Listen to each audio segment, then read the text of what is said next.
హైదరాబాద్ లో కన్సల్టేషన్ మరియు 3500 రూపాయల colour Doppler test Avis hospitals లో ఉచితంగా పొందండి. నమస్తే గురుగారు. గురుగారు, ఇప్పుడు అసలే పితృపక్షాలు చాలా పవిత్రమైన రోజులుగా మనం చెప్పుకుంటున్నాం కదా. అలాంటిది సెప్టెంబర్ 21 సంకటహర చతుర్థి అంటున్నారు. మరి ఈ పవిత్రమైన రోజుని మనం ఎలా సద్వినియోగం చేసుకోవచ్చు? మనకు గమనించుకున్నట్లయితే శుక్లపక్షంలో వచ్చేటువంటిది వరద చతుర్థి, కృష్ణపక్షంలో వచ్చేటువంటిది సంకష్టహర చతుర్థి. కాబట్టి ఈ శుక్లపక్షంలో వచ్చేటువంటి చవితి రోజున వినాయక చవితిగా, వరసిద్ధి వినాయక చవితిగా మనం ఆచరిస్తూ వస్తున్నాం. కానీ సంకష్టహర చతుర్థి మాత్రము కృష్ణపక్షంలో వచ్చేటువంటి చవితి తిథి రోజున. ఈ యొక్క సంకష్టహర చతుర్థి అనేటువంటిది వ్రతాన్ని ఆచరించడం వల్ల మనుషులు ప్రతి ప్రయత్నంలో ఉంటారు కదమ్మా. ప్రధానమైనటువంటి కోరిక ఒకటి ఉంటుంది, అది ఎంతటికీ నెరవేరదు. అటువంటి కోరికను కూడా ఈ సంకష్టహర చతుర్థి వ్రతాన్ని నియమం ప్రకారం ఆచరించినటువంటి వ్యక్తికి ఖచ్చితంగా ఆ యొక్క దేవతానుగ్రహం, గణపతి యొక్క అనుగ్రహంతో ఆ యొక్క విఘ్నాలన్నీ తొలగిపోతాయి. కాబట్టి ఈ యొక్క సంకష్టహర చతుర్థిని 3 నెలలు కానీ, 5 నెలలు కానీ, 7 నెలలు కానీ, 9 కానీ, 11 నెలలు కానీ ఆచరించాలి. ఎవరి యొక్క ఓపికను బట్టి ఆ విధంగా.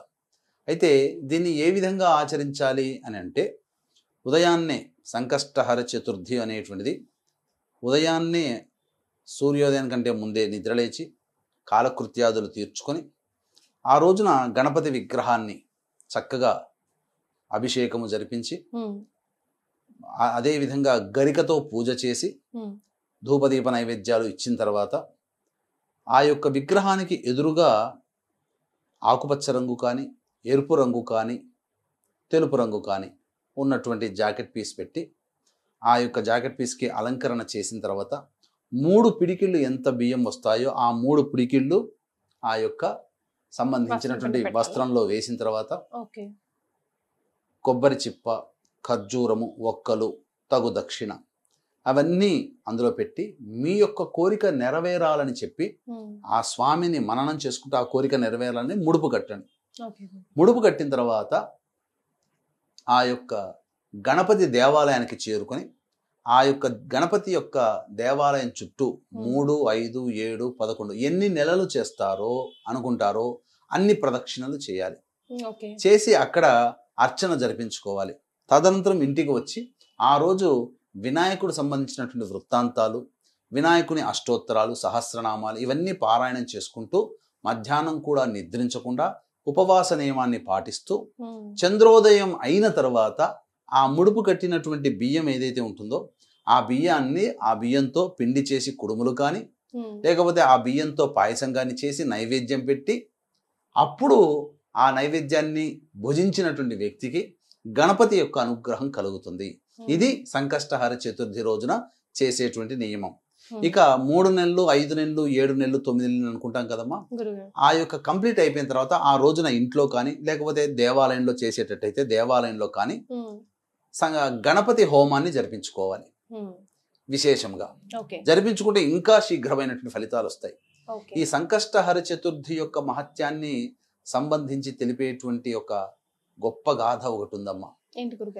గణపతి యొక్క మహాపరమ భక్తుడైనటువంటి భృగుండి అనేటువంటి యొక్క మునీశ్వరుడి దగ్గర నుంచి ఇంద్రలోకం నుంచి వచ్చి కొంత ఆ మహర్షి దగ్గర ఉండి తన యొక్క కార్యం అంతా అయిపోయిన తర్వాత తిరిగి తన విమానంలో ఇంద్రలోకానికి వెళుతూ ఉంటుంటే సురసేనుడు అనేటువంటి ఒక రాజు పరిపాలిస్తున్నటువంటి రాజ్యంలో ఉన్నటువంటి ఒక పాపాత్ముడు యొక్క దృష్టి ఆ యొక్క విమానం మీద పడడం ద్వారా అర్ధాంతరంగా ఆగిపోయింది.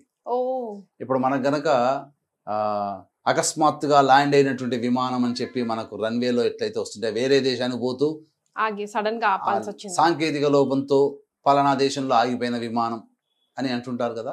అలాగా ఆ యొక్క పాపాత్ముడి యొక్క దృష్టి ఇంద్రుని యొక్క విమానం మీద పడడం వల్ల ఆ విధంగా సురసేనుడు అనేటువంటి ఒక రాజు యొక్క రాజ్యంలో ఆగిపోతుంది. అది ఇంద్రుని యొక్క విమానం కాబట్టి పగలే మెరుమిట్లు గొలిపేటువంటి కాంతితో మెరుస్తూ దగదగదగా ఉంటుంది. అప్పుడు ఆ వింతైనటువంటి ఆకారాన్ని చూడడానికి ప్రజలంతా ఎగబడడం, ఈ వార్త ఆ నోట ఈ నోట సురసేనుడు రాజు దగ్గరికి చేరడం, ఆ రాజు కూడా ఆ విమానాన్ని చూడడానికి రావడం, అది చూసిన తర్వాత అప్పుడు కుశల ప్రశ్నలు వేశాడు ఇంద్రుని. ఎందుకు ఆగిపోయింది ఇలా ఇలా అంటే, అప్పుడు మీ రాజ్యంలో ఎవరో మహా పాపాత్ములు ఉన్నారు, వారి దృష్టి సోకడం వల్ల నాకు నా విమానం ఆగిపోయింది. మరి ఎట్లా దీన్ని ఆ విమానం మళ్ళీ తిరిగి ప్రయాణం కావాలంటే ఎలా అంటే, ఈరోజు పంచమి తిథి, నిన్న సంకష్టహర చతుర్థి ఉంది. కాబట్టి ఈ సంకష్టహర చతుర్థి నాడు ఉపవాస నియమాన్ని పాటించి, గణపతి కోసమే ఉపవాస నియమాన్ని పాటించినటువంటి వ్యక్తి తన పుణ్య ఫలితాన్ని గనక ధారపోస్తే నా విమానం బయలుదేరుతుంది అని చెప్తాడు. అంతటా ఆ సురసేనుడు భటులందరినీ పంపించేసి నిన్న ఎవరైనా వ్రతం చేశారని చెప్పి తన రాజ్యంలో ఉన్నటువంటి అందరినీ కూడా కనుక్కున్నారు. అందరూ కూడా నిశ్చేష్టులైపోయి ఉత్త చేతులతో తిరిగి వచ్చేసారు. ఎవ్వరూ చేయలేదు. తర్వాత ఎవరు ఈ యొక్క మన రాజ్యంలో వ్రతాన్ని ఆచరించలేదా, పుణ్యాన్ని సంపాదించుకోలేదని చెప్పి బాధపడుతుంటే అటుగా ఒక స్త్రీమూర్తి మృతదేహాన్ని తీసుకొని వెళుతూ వాళ్ళ బంధువులు కనబడుతూ వెళ్తున్నట్టు దృశ్యం కనిపించింది. అంతటా గణేష దూత ఏం చెప్పాడనంటే, ఈ స్త్రీమూర్తి ఎందుకు ఇలా జరిగిపోయిందనంటే, నిన్నంతా కూడా ఎటువంటి ఆహారం తినకుండా ఉంది, పైగా ఆహారం తినకుండా ఉండడం వల్ల గణేష వ్రతం, నిన్న సంకష్టహర చతుర్థి, గణేష వ్రతం అనేటువంటి ఆచరించిన ఫలితం ఆమెకు దక్కింది. తరువాత ఎప్పుడో రాత్రి భోజనం చేసింది అని చెప్పడంతో, సంకష్టహర చతుర్థి నియమం ఏంటి, ఆ రోజంతా ఉపవాసం ఉండాలి, చంద్రోదయం అయిన తర్వాత భోజనం చేయాలి. ఆ స్త్రీమూర్తి చంద్రోదయం అయినటువంటి తర్వాత భోజనం చేయడం వల్ల తనకి తెలియకుండానే సంకష్టహర చతుర్థి వ్రతాన్ని ఆచరించింది. కాబట్టి ఈమెను మేము గణేష లోకానికి తీసుకొని వెళ్ళిపోతున్నాము అని చెప్పి గణేష దూత చెప్పాడు. చెప్పిన తర్వాత అక్కడ ఉన్నటువంటి బంధువులందరూ కూడా అడిగారట, ఈవిడ చనిపోయినది కదా, ఆ నిన్నటి రోజు ఉన్నటువంటి పుణ్య ఫలితాన్ని ఏమైనా ఇంద్రునికి ధారపోస్తారా అని అంటే ఎవరు కూడా అంగీకారం చెప్పలేదు.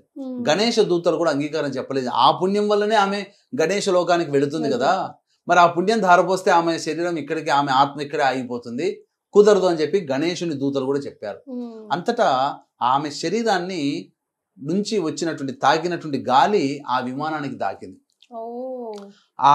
ఆమె శరీరాన్ని తాకిన గాలి ఆ విమానాన్ని తాకడం వల్ల ఆ విమానంలో ఉన్నటువంటి సాంకేతిక లోపాలన్నీ తొలగిపోయి మళ్ళీ విమానం ఎగరడానికి సిద్ధంగా తయారైపోయింది.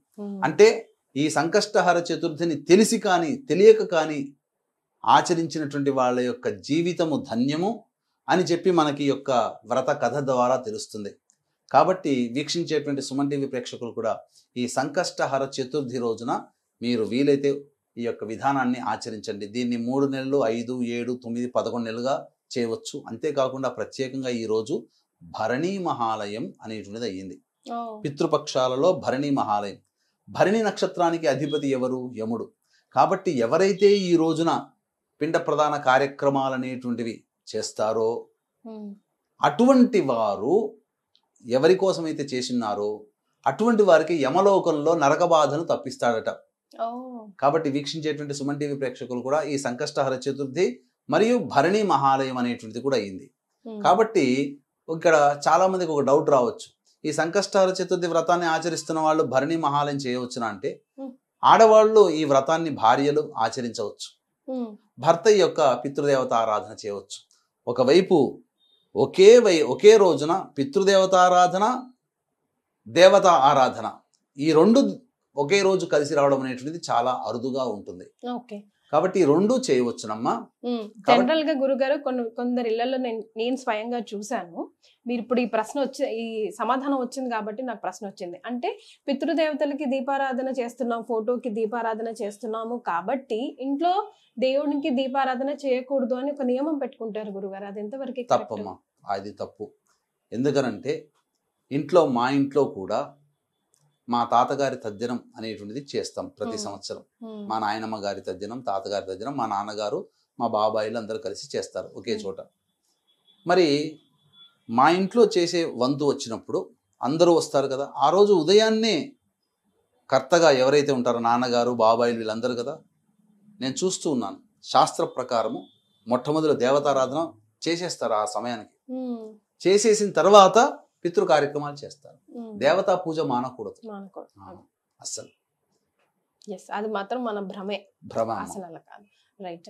ఈ మన సంకటహర చతుర్థి గురించి ఎన్నో వీడియోస్ చేశాం గురుగారు, కానీ ఈ స్టోరీ చెప్పి ఇంత డిఫరెంట్ గా ఎవరు చెప్పలేదు. ఈ రోజుని అందరూ సద్వినియోగం చేసుకోవాలని మేము కూడా మనస్ఫూర్తిగా కోరుకుంటున్నాం. ధన్యవాదాలు గురుగారు. సర్వం శ్రీ ఉమామహేశ్వర పరబ్రహ్మార్పణమస్తు.